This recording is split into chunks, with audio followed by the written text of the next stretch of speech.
SSC পরীক্ষার কেন্দ্রে একে অন্যের দিকে তাকালে, কথা বললে, কারো থেকে দেখে লিখলে, এমনকি কাউকে দেখালেও কিন্তু বহিষ্কার করা হবে।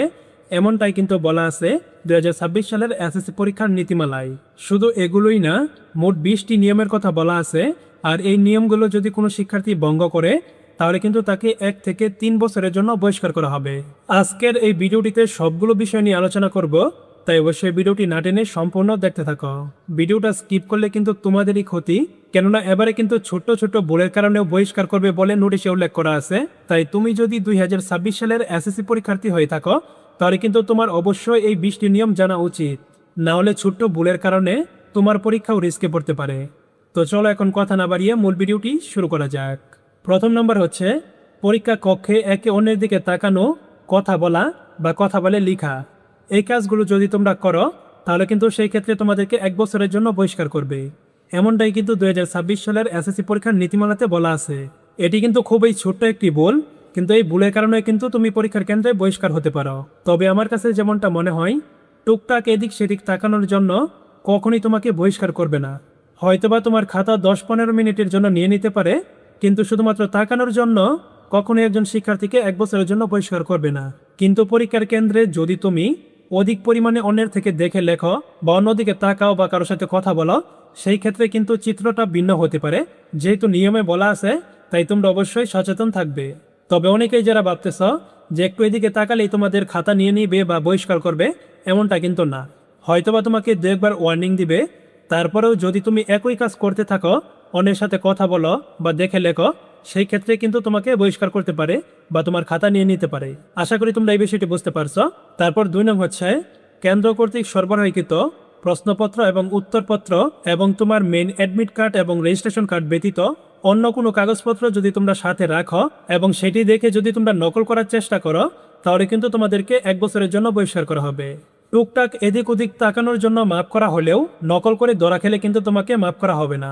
তারপর 3 নং বিষয়টি হচ্ছে ডেস্কে, বেঞ্চে, হাতে কাপড়ে বা স্কেলে যদি পরীক্ষার বিষয় সম্পর্কিত কোনো কিছু লেখা থাকে, তাহলে সেই ক্ষেত্রেও কিন্তু তোমাকে 1 বছরের জন্য বহিষ্কার করা হবে। অনেক সময় দেখা যায় অনেকে ছোট ছোট সূত্রগুলো কিন্তু হাতের মধ্যে লিখে আনে বা কাপড়ে লিখে বা স্কেলে লিখে। এই কাজগুলো যদি তোমরা করো এবং সেটি করতে গিয়ে যদি শিক্ষকদের হাতে ধরা পড়ো, সেই ক্ষেত্রেও কিন্তু তোমাকে 1 বছরের জন্য বহিষ্কার করা হতে পারে। তাই অবশ্যই তোমরা এই বিষয়গুলো পরিহার করবে। তারপর 4 নং বিষয়টি হচ্ছে তুমি যদি অন্যের উত্তরপত্র দেখে লিখো কিংবা তুমি যদি অন্য কাউকে দেখাও, সেই ক্ষেত্রেও কিন্তু তোমাকে 1 বছরের জন্য বহিষ্কার করা হবে।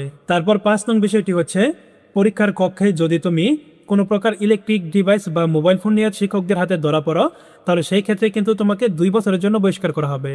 অর্থাৎ তোমার 2026 সালের এসএসসি পরীক্ষাটি বাতিল করবে এবং সেই সাথে কিন্তু তুমি পরবর্তী বছরেও এসএসসি পরীক্ষাতে অংশগ্রহণ করতে পারবে না। এবং তারপর 6 নং বিষয়টি হচ্ছে পরীক্ষার কক্ষে শিক্ষকদের কোনো কাজে যদি বাধা প্রদান করো বা কোনো প্রকার হট্টগোল সৃষ্টি করো, সেই ক্ষেত্রেও কিন্তু তোমাদেরকে 2 বছরের জন্য শাস্তি প্রদান করবে, অর্থাৎ তোমাকে 2 বছরের জন্য বহিষ্কার করবে। তারপর 7 নং বিষয়টি হচ্ছে নকল করতে গিয়ে যদি তুমি কোনো শিক্ষকদের হাতে ধরা পড়ো এবং ধরা পড়ার পর যখন তোমাকে নকলটি দিয়ে দিতে বলবে, তখন যদি তুমি শিক্ষকদের সাথে খারাপ ব্যবহার করো এবং তুমি যদি নকলের কাগজটি জানালা দিয়ে বাইরে ফেলে দাও বা গিলে ফেলো বা নকলটি শিক্ষকদের হাতে জমা না দিয়ে কোনো প্রকার বিশৃঙ্খলা সৃষ্টি করো, সেই ক্ষেত্রেও কিন্তু তোমাদেরকে 2 বছরের জন্য বহিষ্কার করবে। এখানে একটি বিষয় মনে রাখবে, যদি তুমি নকল করতে গিয়ে শুধুমাত্র শিক্ষকদের হাতে ধরা পড়ো, তাহলে কিন্তু তোমাকে 1 বছরের জন্য বহিষ্কার করবে। আর যদি তুমি নকল নিয়ে ধরা পড়ার পর এই কাজগুলো করো, তাহলে কিন্তু তোমাকে আর বলতে হবে 2 বছরের জন্য বহিষ্কার করবে। তারপর 8 নং বিষয়টি হচ্ছে একজনের খাতায় যদি অন্যজন লিখে দাও, সেই ক্ষেত্রেও কিন্তু তোমাদেরকে 2 বছরের জন্য বহিষ্কার করবে।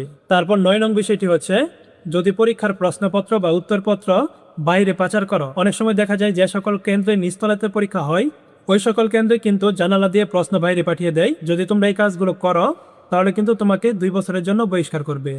কক্ষ পর্যবেক্ষক বা সংশ্লিষ্ট কোনো কর্মচারীকে যদি তোমরা গালিগালাজ করো বা কোনো প্রকার হুমকি প্রদান করো, সেই ক্ষেত্রেও কিন্তু তোমাদেরকে 2 বছরের জন্য বহিষ্কার করবে।